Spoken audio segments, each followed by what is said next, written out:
Hello everyone, welcome to my channel. My name is Orlando, and today we're going to be talking about buying cheap properties. I see this all the time when it comes to getting into investing into real estate. A lot of times people want to go after the properties that are worth $20,000, $30,000, $40,000, $50,000, and I just like, no, don't do it. And I want to explain to you the reasons why you should not invest in these cheap properties.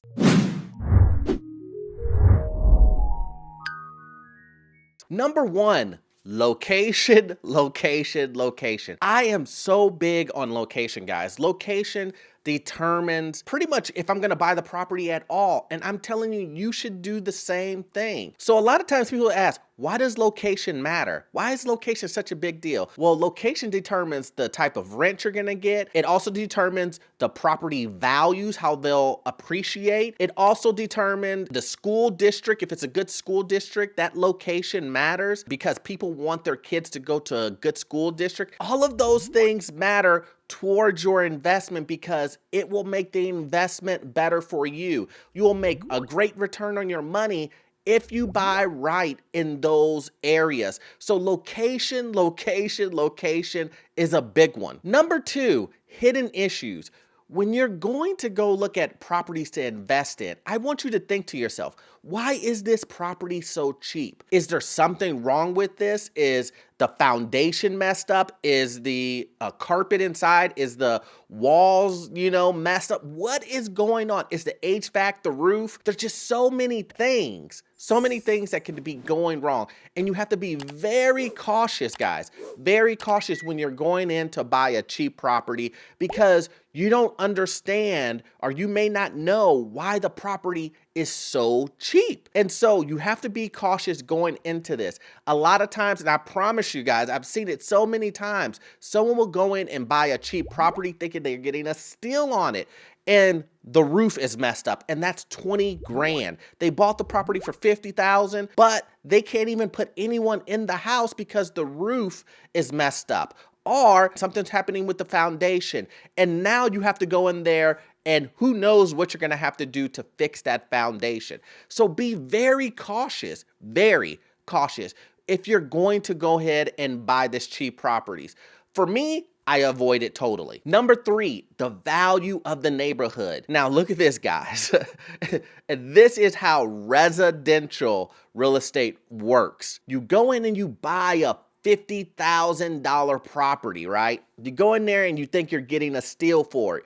You look around all of the properties in your neighborhood, guys, and you go, okay, all of these other properties are $50,000 properties too, 50 to 60,000. Let's just say that. Well, that tells you that you won't be able to sell this property for anything more than that $50,000 to $60,000. It doesn't matter. It does not matter if you go in there and you built the Taj Mahal. It doesn't matter if you put granite countertops in there, you make all of the floors made out of gold and marble. It doesn't matter what you do to that property. It will not sell for more than that $50,000 to $60,000. Why is that? It is because the way residential real estate works is that it's based off of what your neighbor's values are. So if a house down the street is worth that 50, 60,000 and the guy across the street is also worth 50, 60,000, then the whole neighborhood will be worth that. So it doesn't matter what you do. So it is very important for you to look at the neighborhood, once again, coming back to location, location, location, to determine if this property will grow in value. And remember, we want to hit the 3 if you're investing in real estate. We don't want to just hit 2, we want to hit 3. We want cash flow, make your money on your taxes. And then you want to make that appreciation. Those 3, don't limit yourself to only making 2 of them, right? 2 of them, the taxes and the cash flow. Don't get trapped into that way of thinking.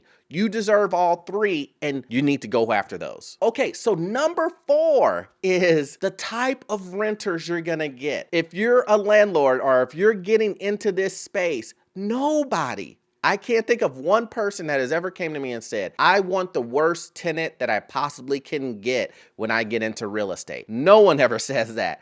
So you have to think of what type of renters you are going to attract with the type of property that you're going to putting up for rent. If you have a $50,000 to $60,000 property and you're only going to be charging $200 for rent, what type of tenant do you think that you're going to attract? So if you are in a bad neighborhood that has crime, bad school districts, and it's a cheap property and cheap rent, do you think that you're going to get a type of tenant that is going to take care of your property? Do you think you're going to get a type of tenant that won't be late on payments? Do you think that you will get a type of tenant that will have good credit? I'm going to leave that question mark to you. But I will tell you, it probably won't happen.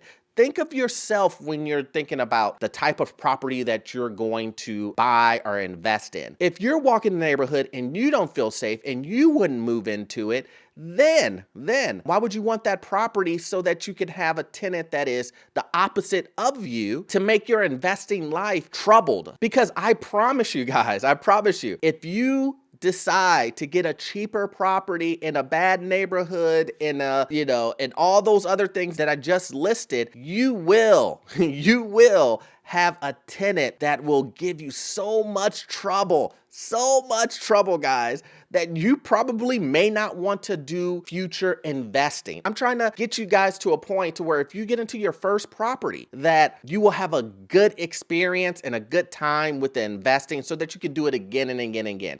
If you go in and you have the worst experience possible with investing, the chances are that you won't do it again. I'm trying to give you guys the information that you need to make the best decision possible. Number 5 is very important, guys. It's using leverage. A lot of times people don't understand this, is that when you go and buy an investment property and you go to the bank, they will limit you to a certain value or a certain loan amount. So that means that if they're gonna do a 75% loan to value and their maximum is a $75,000 loan, that means the property has to be worth $100,000. Now, if you're buying a $50,000 property and you decide to go finance it, it's going to be almost impossible to finance it as an investment property at that low of a value. So what most people do is they buy it out in cash, and that's a no-no.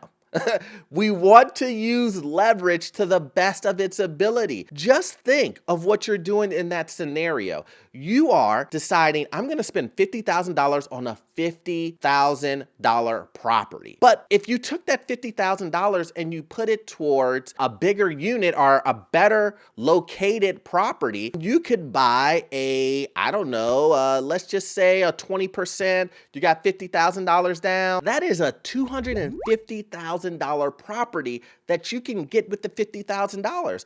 But you decided that you wanted to buy your cheaper property, and now you only are stuck with a asset that is only worth $50,000. See how you can use the leverage to get a better property, right? That's worth $250,000. You can get better rents, which will then give you probably better cash flow. And then also too, you get the tax benefits. So once again, use all of these things to your advantage, guys. Do not go in thinking that I'm just going to get one, I'm going to get two. Get all three. Get all three, guys. So these are the reasons why I tell people to stay away from cheap properties. I know a lot of times individuals think that it's better to go in and pay all cash and have no debt and all that other stuff. But I'm telling you, from my own experience, it's always better to buy properties in good neighborhoods, good areas, low crime.